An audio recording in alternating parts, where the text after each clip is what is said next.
Hey, friends, thanks for your time again this week. I am honored to welcome author Selena Fragassi to the show. Today, she's going to be talking about her book, Alanis 30 Years of Jagged Little Pill. And this book explores and celebrates the groundbreaking album and its impact. Selena, tell us a little bit about what you cover in the book. Well, first, thanks for having me on the show. I really appreciate it. So, the book really hones in, of course, on Jagged Little Pill. It turns 30 this year. It was released in 1995, which is kind of crazy to think about. But it goes through the making of the album. It goes through Alanis's past before that. She was both a pop star and a kid star, and sort of how those experiences melded into her maturing on Jagged Little Pill. I talk about the response to that album, how it really galvanized a generation, how much of a big seller it was, 33 million copies sold worldwide. I talk about the Broadway play it was turned into, and then I go into the other items she's done in her career since then and really become an icon in the music industry. Sounds like a great book. I can't wait to finish reading it. I started reading the preview of it. I'm Oh, looking good. forward to getting my little grubby paws on the rest of it. I hope you like it. Um, were you approached to write this book, or did you have to pitch this idea to your publisher? I pitched this idea. I saw that this anniversary was coming up, and Jagged Little Pill has been one of those albums that has lived with me ever since I first heard it when I was 13. And every time I listen to it, I talk about it in the book, but every time I listen to it, I have a new appreciation and a new way to think about it at different life stages. So I pitched it. Very cool. How long did it take you to get from creative idea to finished product? Oh, wow, that's a great question. I would say, I think I pitched it last winter and then I wrote it all summer. And so I spent the entire summer just living and reliving that album. I played it probably 100 or more times. So I was just tunnel vision for an entire summer last year writing about Alanis. Right on. As you were researching for the book, did you come across anything that surprised you? That's a great question too. Yeah, I think for me, well, a few things. One is, she was such a lover of pop. So she was not only a pop star, that's how she got her start, was really in Canada doing more bubblegum kind of pop with, Paula Abdul, Janet Jackson kind of vibes. But she as a kid loved Olivia Newton-John. One of the first movies she ever saw was Grease, and it just stuck with her. And when her family went to LA, she was like, "We have to go to Sandy's house." So I thought that was cute. I wouldn't have thought of Alanis being a Grease fan. I think, there's some interesting stuff about her parents being teachers and they grew up in the Black Forest, near the Black Forest in Germany. And that was kind of a seminal time for her as well. Um, and I think, really it was just the experiences she went through. I mean, I kind of knew the surface of what kind of happened in her life, but after watching the Jagged documentary that HBO put together and really honing in on so many interviews that she's done, there were so many things that she had to endure and witness as a young kid star that I don't think we have really grasped what that has done to kids. Maybe now, because there's been those documentaries about like the whole Nickelodeon crew, but just the pressures and the really adult themes that kid stars have had to deal with, that really surprised me.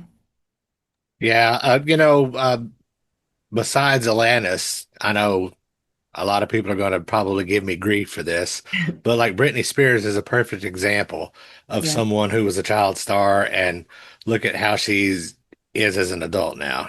She never got to have a childhood. Absolutely. I mean, you see someone like Amanda Bynes as well. There's so many, and it's really heartbreaking, and it's also fascinating to see how different people end up kind of coping and expressing that maybe later in life. And for Alanis, it was really letting all of her emotions pour out. Really 19, 20 when she was writing Jagged Little Pill and then released it at 21. I mean, she was so incredibly able to tap into her thoughts and feelings and put it on a record that resonated with so many other people. And I think that's what makes that album really, really special. Well, speaking of that album, do you have a favorite track and a least favorite track on that album? People have asked me favorite, but not least favorite. So kudos. My favorite, I think, would have to be Right Through You.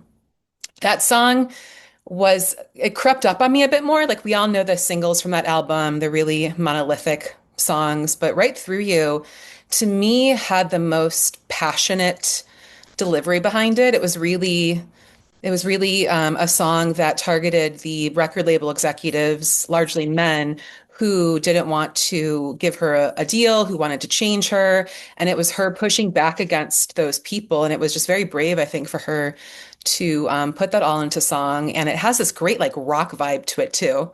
If I had to pick a least favorite, I don't think there's any track on the album that I don't necessarily like, but I think if I had to pick one, probably Head Over Feet. As much as I love like the innocent joy of I love the more passionate and angsty songs in that album.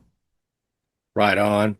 Uh, Getting back to the book itself, um, how many pages are in the book, and what do we have like in context of photographs? Oh, there's so many photos that really kudos to the design team at Quarto Publishing Group.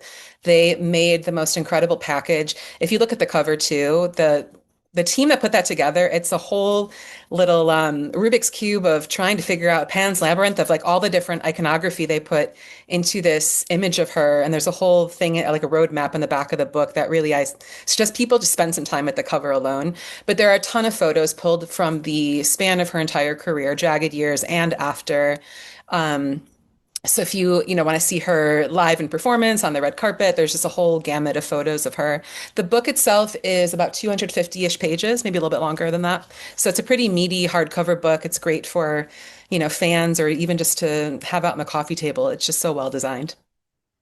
Very cool. Now, you said the design team did such a good job with the photos. So, would I be correct in assuming that the design team had to deal with all of the licensing and everything associated with getting permission to use those photos? Yeah, they do a very good job of that. And a lot of them are taken, they do their due diligence with getting licenses for that, but they really make sure that they have a good span of images that really illustrate what is being talked about in the particular section where those photos are placed. So that is not anything I fortunately had to deal with, but they do a really good job in that regard. Yeah, I've only had a couple instances where I've even had to license one picture, and I can imagine doing pictures for a 250-page book. Yeah, it's a whole process. But I mean, like, mad respect to photographers, and they always deserve to get their due credit as well. So I'm glad that they take the time to really do it properly. Absolutely. Yeah. When is this book going to be available for purchase? So it will be available June 10th, so in just about a week now, and it's right ahead of the actual 30th anniversary on June 13th. Right on. Do you have any other, oh, excuse me, do you have any other books that you would like to mention?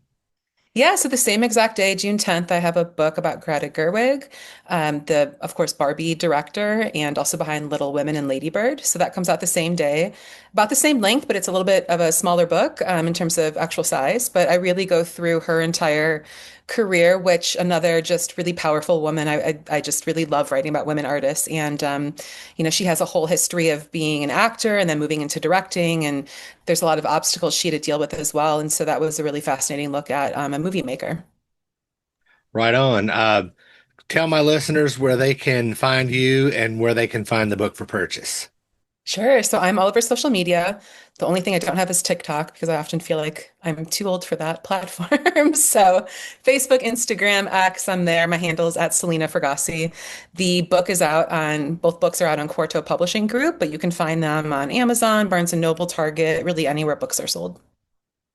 Well, for what it's worth, I tell dad jokes on TikTok, so you're never too old for TikTok. Okay, fair enough. Fair enough. All right. Selena, thank you for your time, and I hope this book does really well for you. All right. Thanks, Big Al. I appreciate the time. Thanks for listening to Big Al's Rockin' Podcast.